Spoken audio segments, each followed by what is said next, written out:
This is my niece. Y'all might have met her in my last video. Girl.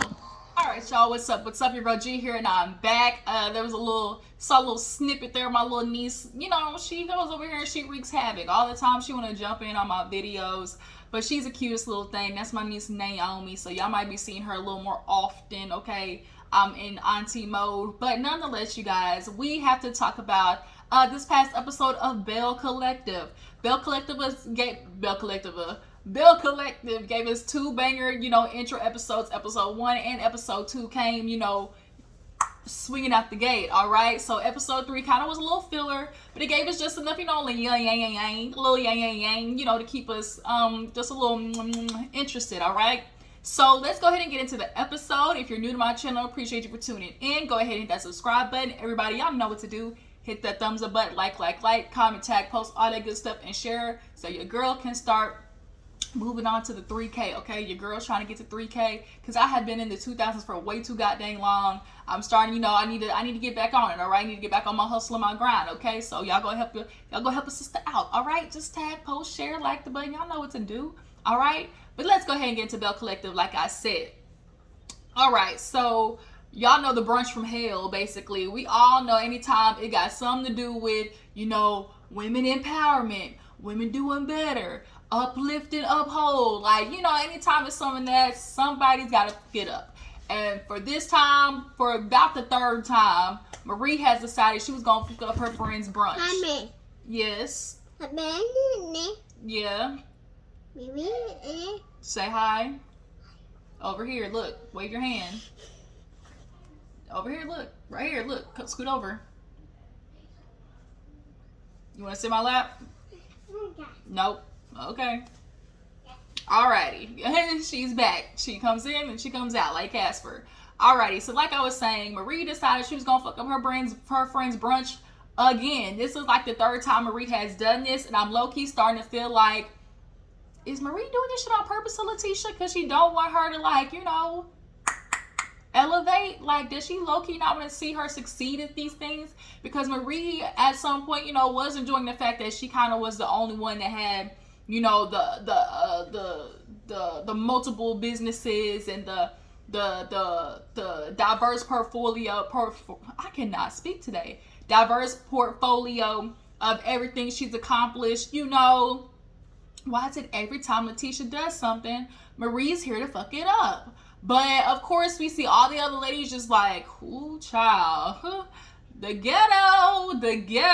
Okay, that's literally what they were thinking in their heads. And of course, Aikisha, she's already feeling like she's above this because when she walked in, the way she said, oh, I thought I was going to come into the who's who, the elite of the elite, the upper echelon. And when people use those type of terms like the elite, the upper echelon, they're just really being very much pretentious. Like, literally, that's the only word I can think of when I think of Aikisha. And pretentious people are basically like, they know, society-wise, they're up here. And so they're always going to look down their nose and always try to make sure other people recognize that, oh, I'm up here and you're down here. And that's definitely what she was giving when she walked in. The minute she didn't see, I feel like that's what really switched Aikisha, because she didn't walk in and see as what she quoted, what she felt was the upper echelon. She decided that this was going to be basically an event for the boonies, which is what she called the Palahatchee Posse or some shit like that. Okay, so Marie and Lateshia in the bathroom, and so she tries to get Latrice in there to finally talk to Marie. Marie, girl, I get you want to go blind, but I need you to find a look ASAP, because the multiple of wigs and the money that you got, this ain't making no sense why your wigs is looking like this. Just saying. It's sad to say that this hairstyle that she's got in the bathroom was probably one of the best to me until I got to the back and I saw that her head was shaved a certain way. It was like weird Art Deco, but overall, like, the wigs is not wigging. The blonde is not blonding. Okay. Alright, come on. Alright, come on. Oh, upsy daisy.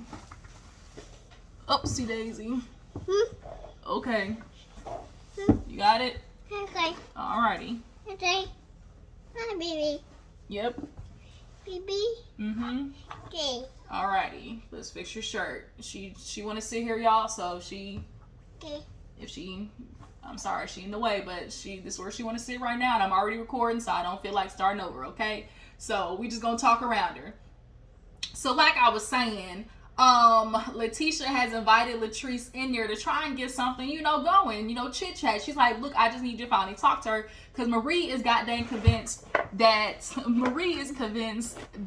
Latrice is the one who started all the mess when it came to, I'm committing basically like insurance fraud. Now I'm not gonna lie, I love me a good intervention show, and I love me watching some Viceland. And Viceland has discussed how some of these like detox centers, these, rehab facilities low-key do be committing some type of insurance fraudulent behavior. I'm hoping Marie ain't doing that, because she does have a lot of people on her, in her pocket. And but nonetheless, Latrice goes in there. Letitia's like, girl, just hear her out. She couldn't get but 2 words out before Marie was like, nah, F that, you know what you did. Latrice said, how you gonna why you backpedaling? She was like, I'm not. She said, how dare you sit there trying to say that I'm backpedaling? Like, I'm your friend. Latisha is trying to do her best to finally mend this, because like, god dang it, Marie, like, there's no reason why somebody's mere existence being able to walk into a room makes you gulp down 3 glasses of water like that. Like, I'd be damned if I let a woman, let alone a bitch I don't like, see me sweat like that. Like, you're showing Latrice that she has that much power over you. Like, you already lost the battle. So she's going back and forth with Lateshia. You know what she did to me? She ruined my business. I lost so many people, had my name out there smeared, and she know what she did. And Latrice at this point was like, I ain't gotta apologize for nothing. No matter what I say, I know I didn't do it. Basically, she was like, no matter what I say, you gonna think what you think. I ain't gotta say a damn thing. Latrice at this point realizes, like, don't try to convince her of something, because Mary has it in her mind that Latrice did it, and Latrice played a part in it. Now, I do not know. If y'all know something I don't know, drop down in the comments. Is there any proof in particular that Latrice did it, or is it that the blog person who released it, like, knows Latrice? Like, what is it? So Marie goes outside with Lateshia, and basically was like, she's like, why can't you accept her apology? Like, what do you need from her for this to be over? She's like, I'm not settling nothing until that girl says, I did it, I affected your business, and I'm sorry. And it's like, Marie's one of those people who feels like she knows what she wants from somebody, and she has to get it exactly that way to be able to move on. And it's like, Marie, like, you're saying you wouldn't be able to move on because you don't hear an apology exactly the way you want it. So it's kind of like, almost, that's like controlling low-key. And I low-key, it's sad. But I'm starting to agree with Latrice, where she said, bitch, Marie might need to check into her own facility. Because, ma'am, the way you are popping off like this every time when you see like Latrice like that, like, girl, get a hold of yourself. So nonetheless, Lateshia was like, okay then, like, that's how you feel, like, you my friend, I can't do nothing about it. And she basically leaves. And what killed me is, this is how you know Marie be on that bullshit and her people know it.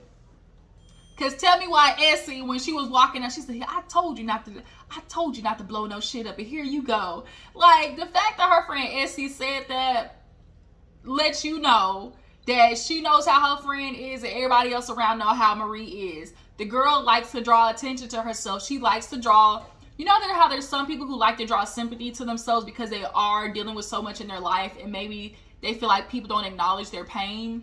And so I think Marie is one of those people where it's like, I gotta draw attention to, like, the hurt that I'm dealing with, because feeling any type of sympathy is what I'm looking for. Or not type of sympathy, but any type of support. When you feel like you're not really getting it in your life, you look for other ways to just draw it in, so you feel like people care about you. And I feel that, like, that's where Marie is at in her life. She wants to feel like people care about her, and everybody wants to feel that way. Like, damn, somebody actually cares about how I'm feeling or how I'm doing. But it's like, you're going about it and constantly looking for, like, drawing this attention to you, and it's like, that's not how you get people to, like, want to feel sorry for you or, like, sympathy. Like, It's being calm, cool, and collected, and just being vulnerable with people, you know?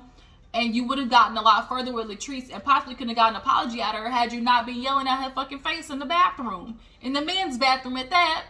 But nonetheless, at this point, Aikisha said, oh, I cannot be here. I know the owners of this place. This is too much for me. She already mad about the goddamn dirty plate. It's the dirty plate to the glitter on the table. You know, to I know the owners. This is not what I expected. This is some hunky-dory bullshit. Like, she basically was out. This ain't her crowd, she says. And it's like, girl, we get it. We get it, Aikisha. You know, you're the, you know, Jackson's finest. So yeah, so moving on. So can you tilt your head a little bit this way, Nene? Thank you. So speaking of Aikisha, she goes to meet, girl, can I get in the picture? Here, let me scoot up this way. Alrighty. So Aikisha, girl. So Aikisha goes and meets with Tamra. Is it Tamra? It's Tamra, right? Yeah, it's Tamra. So yeah, she goes to meet with her. They have a little coffee basically. And Tamra's like, girl, how are you doing? You know how she talks. How are you doing? And since the last time I seen you at Lateshia's brunch. And she was like, girl, what did you invite me to? What is this mess that you invited me to? She was like, they usually don't end up that way. And I was like, Tamra, I think what Tamra meant to say is they get bad, but not that bad. Like, you know, they get out of hand, but not like that, okay? And nonetheless, Aikisha was like, you know, I was just expecting you certain things. And, you know, you were the way you were explaining to who Lateshia is. I was just expecting, you know, for all these people to be there. And I just walked in and basically was a bunch of her friends. And it was like, when it comes to uplifting, the first people you would want to uplift are the people around you.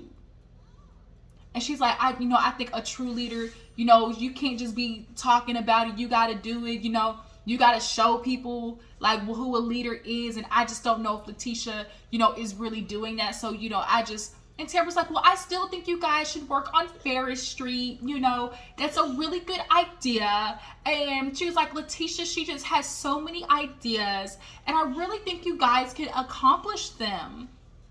And so Aikisha's like, oh, well, you know, I'm not petty like that. You know, I would never, you know, try to knock something like that. You know, I still want to get things accomplished. So she's basically feeling like, I want to talk to Lateshia, you know, because she was giving me some energy. And I was like, girl, I was just letting you know that the plate was dirty. And it was like, it's not what you say, but how you say, girl. Everybody peeped game of what you was doing, Aikisha, okay?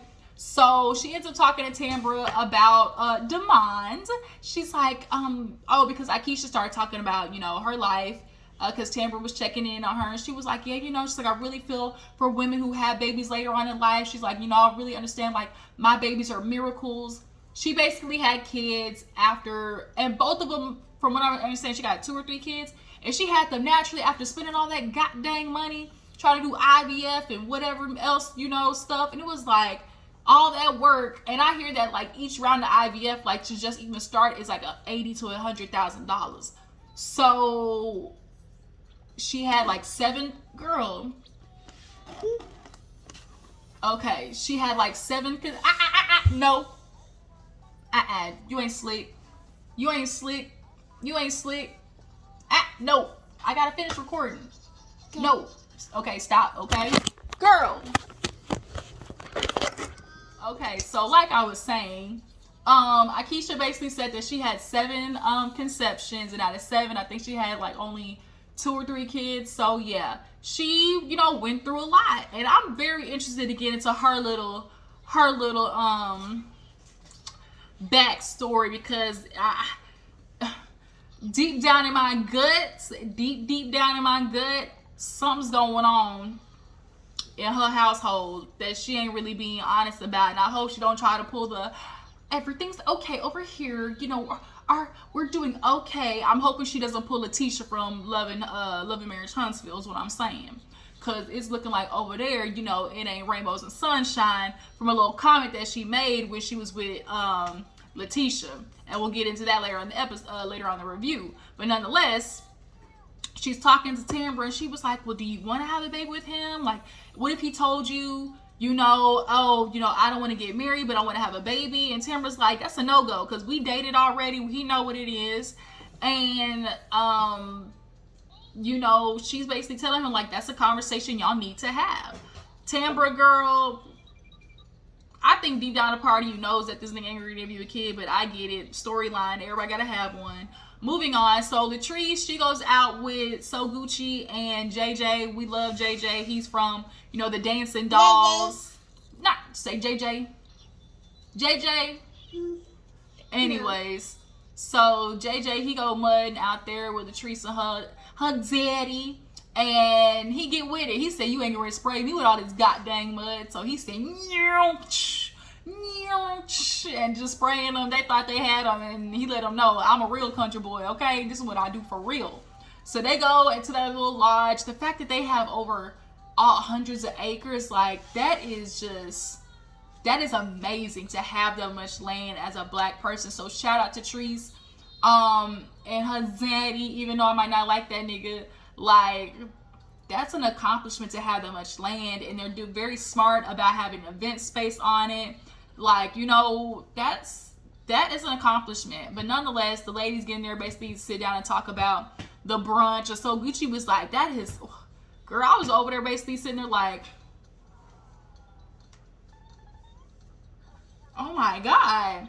And so JJ, he laughed like, man, she came home and explained to me like it was all this, and fighting. I'm like, damn, y'all supposed to be bells, And they were like, well, these bells ain't ringing. So then they start talking about so Gucci and like having a mixed life, mixed family.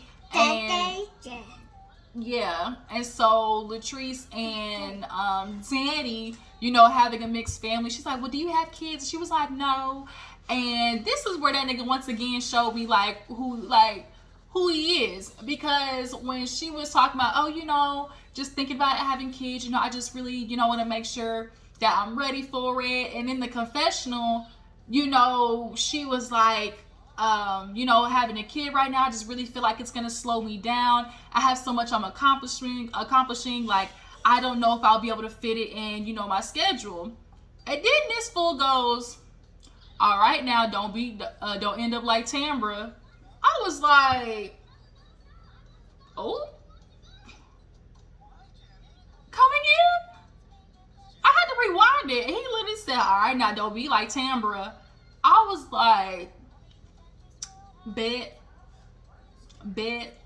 I see you. And he's doing what most men do. They try to almost like scare a woman into breaking down her boundaries and her wants and needs out of the fear of like, oh, you're not gonna have no man, you're not gonna have no kids, you're not gonna have no family. Like, there always is a way that they're trying to like put this fear in a woman about what she's not gonna have. And it's like, who's really benefiting from this kid thing? He sees it as, oh, I love Latrice, I want to have a baby with her. But Latrice sees it as, I'm going to have this baby and I know I'm going to have to be taking care of it by myself, because you've already proven with the words that you're saying, oh, I know she can do it. She's going to put the baby on her back and she's going to be able to tie it on her back because she's a Wonder Woman. We all know, like, men love to congratulate women on having the Superwoman complex. Yeah. They love to congratulate women on having the Superwoman complex, but it's like, she shouldn't have to be. That's why you're there. Yeah. Okay. Alrighty. I'm almost done, okay? Okay. Alrighty. So, no.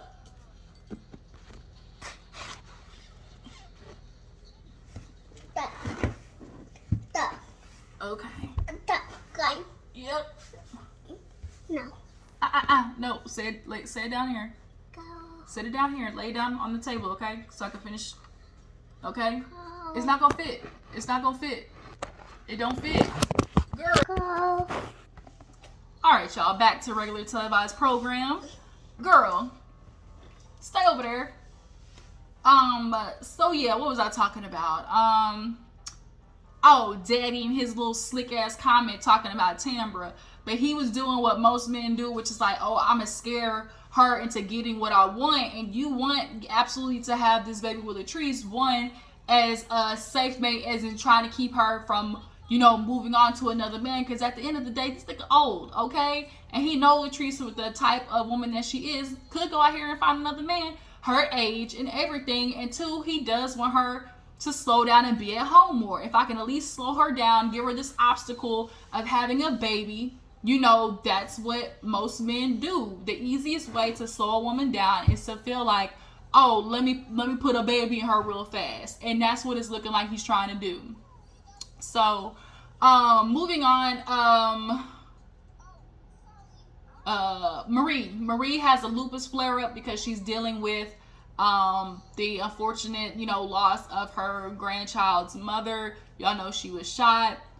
So Jerez, he's in college, and Miss Marie, I'm sorry, but you gotta let your son step up to plate and you stop doing it. She's at home, with her lupus flare up as he stops by. And, she's basically like, I got so many people I gotta take care of. My mom, my grandkids, Jerez. It's, hey.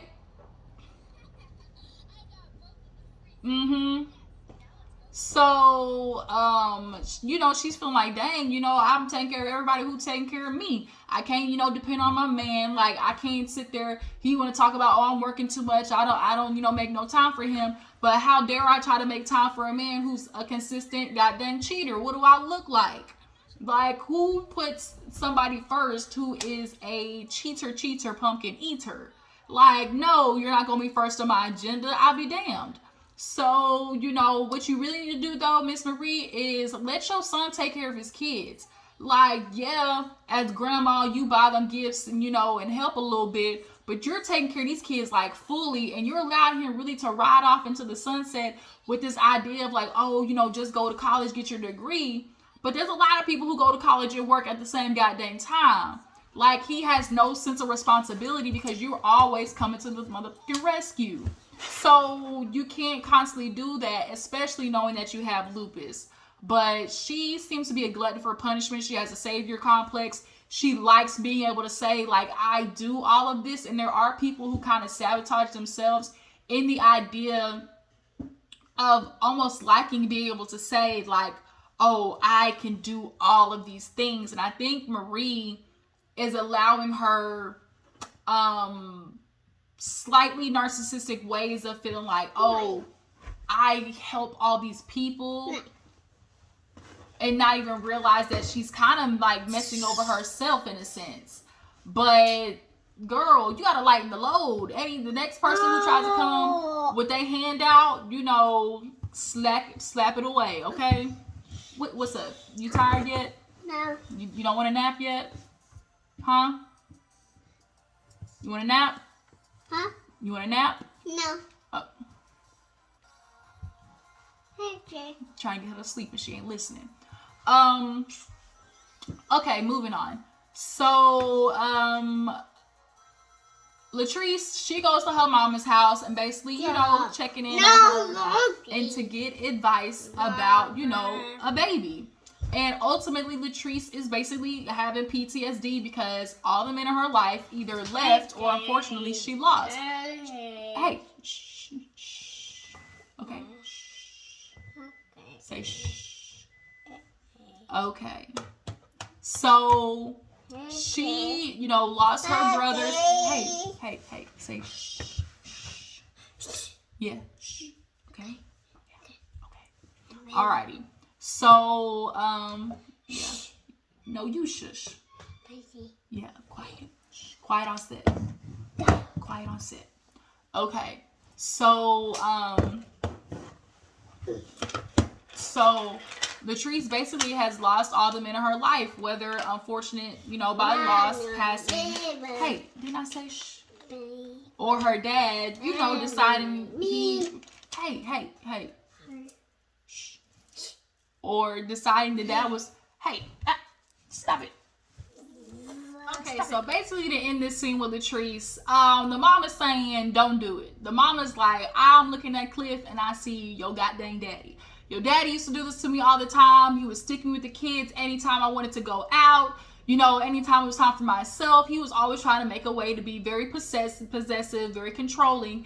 And I see Cliff doing that to you. Like, the question is, do you really want one? And I do think Latrice absolutely wants a baby. But the thing is, what a lot of women suffer with is like, yeah, you want a baby, but having a baby with a wrong person can put you in a rut now. Like, a lot of women are having babies with a lot of niggas who don't deserve a kid. You want to give this man a baby because it's like the idea of like, oh, he deserves, to pass on his legacy and build this kingdom and all type of, BS like that. But it's like a lot of you dudes be, shout out to Erica De Niro, a king with no kingdom. A king with no kingdom, absolutely nothing. And so you're giving this man this baby, one, and then secondly, he's not taking care of it. Cliff already said, oh, you can do it. I know you can still work and do that. I know I can see you, just, tacking the baby on your back like the Native Americans did and still pushing. See, Cliff is already letting you know that, bitch, this is your baby. This is you going to do this. And I think Latrice feels that. And so it's very unfortunate because a lot of times if you are married to somebody, you want to feel like, dang, I got a partner in this. But a lot of times, women, you just got to understand, men already feel like when it comes to the home front, and especially with kids, that's your responsibility. So instead of asking, are we ready for a child? Bitch, ask yourself, am I ready for a baby? It's sad, but it's just the truth is the truth is the truth. So the mom basically told her what everybody else is thinking, which is, don't you get a nigga no baby. Unless you're ready for it, for you to take care of it, and for you to do everything, you decided you're going to handle it. Don't you get a nigga no baby. Point blank, period. So we move on to the last scene of Aikisha and Lateshia having their face off. Now they sit down. We can see that Lateshia's wigs is definitely, fly, okay? But I need you to pass on some of that flyness to Miss Marie because I hate that somebody said this on Twitter. And I absolutely agree. That one blonde wig, somebody said that heifer look like why she look like she signed the Declaration of Independence, and I screamed, y'all. I was like, not the Declaration of Independence. What? Is this was it the proclamation? We can't do that, Miss Marie. The girl, the wigs is not cute. Your friend Lateshia is getting it. Like, we need you to hop on board. Like, the girls, some of y'all's wigs is not wigging. I'm just letting you know. But nonetheless, Aikisha, she's killing me. One, she's a confessional thug. We all know what that is. A woman who says more in the confessional than she does in the scene. And yes, you're telling, Lateshia that you felt like, oh, the event was not what I thought it was going to be. I was expecting the who's who. And that's the problem. Aikisha's one of those, I knew it. When the minute she walked in and didn't see, her type of people, her crowd, the upper echelon, she was already feeling like, like she was gonna find anything wrong after that, point blank, period. But Lateshia told her, like, girl, when you walked in, I felt the negative energy. She was like, oh, really? She's like, I tried to come there with nothing, but positivity and wanting to really get something out of the brunch, but girl, that little Palahatchee posse, whatever. She was like, no. She was like, the reason I had it that way is because I handpicked these girls because we all were going through something. So she was like, in her confessional, like I said, confessional thug, talking about, oh, well, shoot, she used her hands, she used the wrong hands.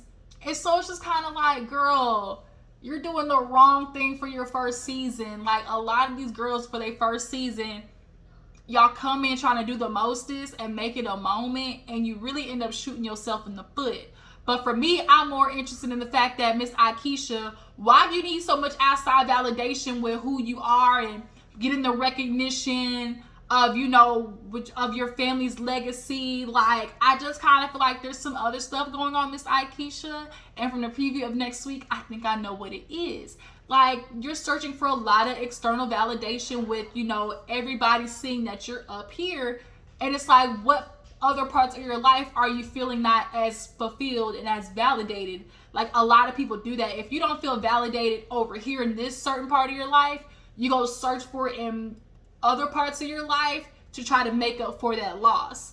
And so basically Lateshia and her ended the conversation with we see each other. Like, bitch, oh, well, don't change the fact that that my bacon was burned, my waffle was burned. It's like Lateshia said, well, don't change the fact that I feel like you came in with an attitude.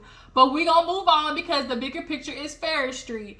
And I agree with Lateshia in the aspect of like, oh, I don't know if Aikisha is really for women empowerment or if she just wants to be a woman in power. And that's kind of what I feel like. Aikisha partners with a lot of people, but I feel like she purposely partners with people who don't necessarily have the edge up that she has or the type of access or connections that she has. So when these projects are, finished and fulfilled, she can always be the one to say like, well, I did this, and what the people that I know and the connections that I've made. How she said, I got up sitting here and playing, how I'm about to meet the governor. How she said in the beginning of the episode, I gotta sit here and I'm, working with the next mayor. Like, she wants that just that recognition of being like up here, that bitch. And it's just kind of like, nobody cares. Nobody cares. So Lateshia and her end up start talking about Tambra and Demand. Hold on, y'all. So lastly, Aikisha and Lateshia start talking about Tambra and Demand. And basically she was asking about like, oh yeah, you went to high school with him? And she was like, oh yeah, I think I kind of heard his name was like Greedy. And she was like, yeah, that was his nickname back then. She's like, but he kind of used to hang out with, other people. I forgot what place she said. And so she's like, yeah, Demand and Tambra, they look kind of real, real, I'm so proud of them. They're happy, yada, yada. So she's like, yeah, I've kind of heard him or whatever. My friend knows him. And she's like, oh, is your friend a girl or a guy? She's like, a girl. And so Aikisha kind of was like, okay, a girl. And Lateshia kind of gave her the and the kind of gave it away. And so she was like, does she know it? Like, she knows him or whatever. She was like, yeah, they know each other. And so Lateshia kind of was giving her, well, bitch, that's all I'm saying, look. And so Aikisha, this is where she gave away what her crutch is. I found out what her Achilles heel is. She was in the confessional and she said, the fact that Lateshia tried to tell me, that, oh, she knew Demand through somebody else. I really don't like women who try to, wreck a happy homes. And from what I see, Tambra and Demand seem to be happy. I said, oh. Gotcha, bitch. I know what it is. We know what her Achilles heel is. Ooh, Miss Aikisha. Now, the question is, are you going to pull Lateshia and try to give her, everything's okay over here? Or is she going to be real and honest about the suffering that she's been having to deal with in her relationship? Because I forgot that nigga is previous NFL. So I'm like, oh, we see where you're unfulfilled and unvalidated and why other parts of your life this is very important. But nonetheless, that's where the episode ended. Them bitches ended with a, I see you, toodaloo, we see each other, bitch. Keep your friends close, but your enemies closer is what these two are doing. But yeah, that was Belle Collective. Not too much. Went a little longer than I expected, you guys. But I appreciate y'all for tuning in. Tell me how you feel about the episode. How are y'all feeling about Aikisha as the new addition? Is Tambra going to get over the fact that Demand really might not marry her? Do you guys feel like Latrice should have this baby or nah? And what do you guys think of So Gucci and JJ as the addition? I appreciate y'all for tuning in. Make sure to follow me on Instagram and Twitter. And I will catch you guys in the next one. Deuces.